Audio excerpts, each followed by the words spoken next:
like they've got two little dots here to line up. So like all you do to put it is you kind of just, I don't know, 10 degrees off, and as you put them together, just a twist and line up those dots. Some rods don't have the dots, so honestly all you're going to do is just kind of eyeball it and make sure that they're kind of straight. So all we did is attach the reel ready to go. Just throw out a bunch of line to, I don't know, you get some amount. The easiest way to string your rod is to go down here to the tip of the line. So you got line, leader, and you don't actually have any extra tippet on, but which is fine. So Kyle talked it yesterday. Line attaches the leader. Your leaders are either usually 7.5 feet long or 9 feet long.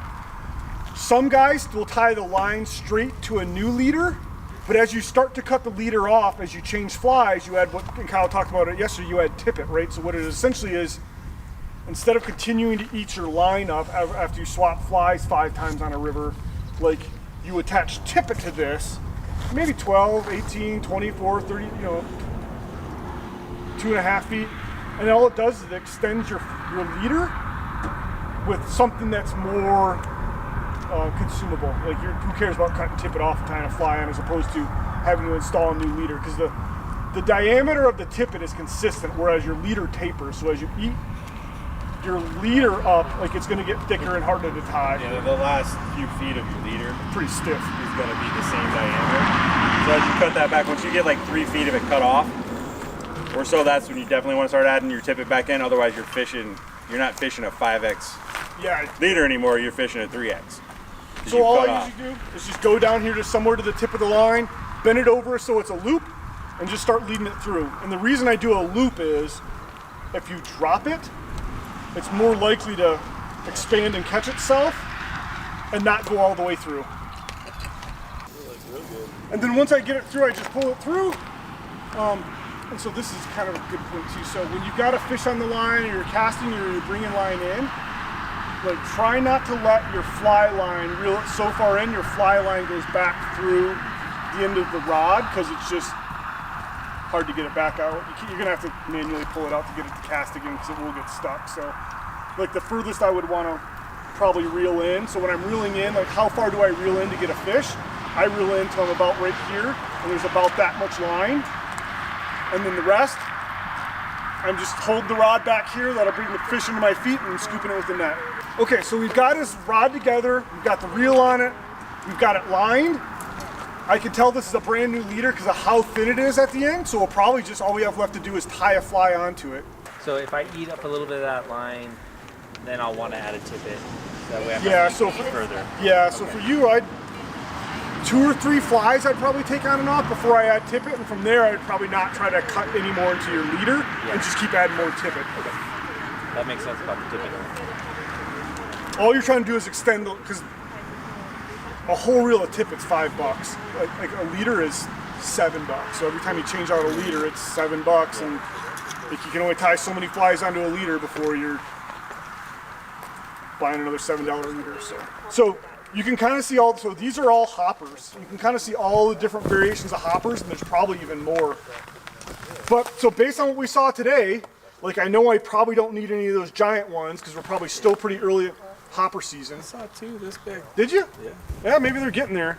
Because like on the rivers up where I am, like hopper season doesn't really start till early August. So we're getting there, but so I mean, it's not rocket science. Like we're trying to, honestly, we're guessing that this is going to work and this is going to work the fish wants. So something else to consider, and this is going to be a little bit of a personal judgment based on how comfortable you are with casting, right? Like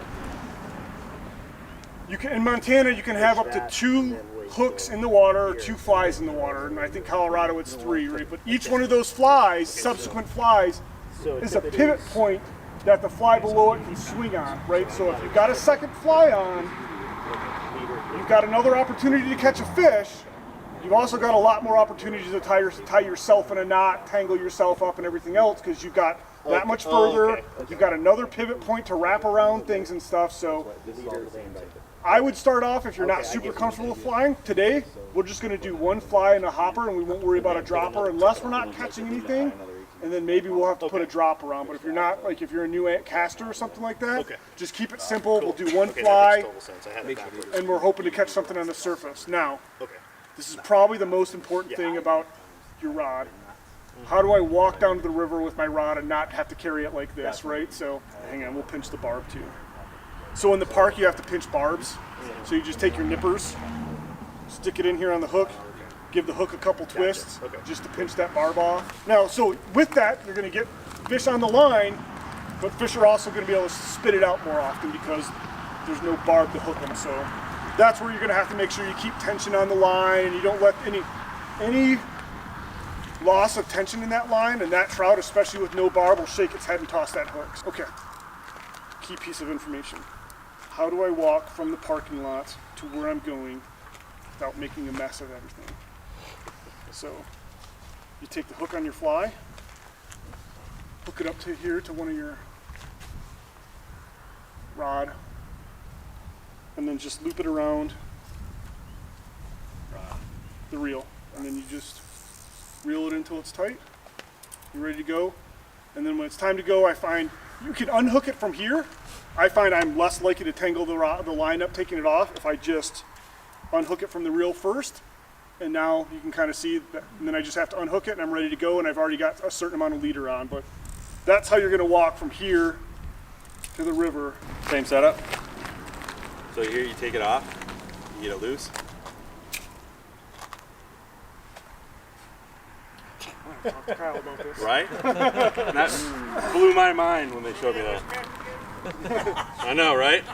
I was like, really? For all these years, I've been taking my 6-foot wingspan, reaching out as far as I could, and just manually unhooking it. Yeah, so you got it hooked up on there. It's all looped up like this. Right? You just hold your rod, and when you're ready to fish, tap it, and it goes in the water.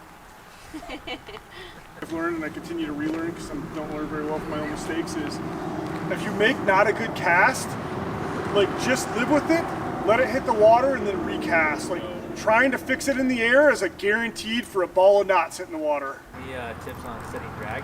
I kind of just play with it and think about how hard a fish is going to pull. Like that's probably too little for me. How much resistance do I want to give the fish, and how much pull do I want to give it? Like I kind of just, that's good. All right. Thank you, sir. There you go, Eddie.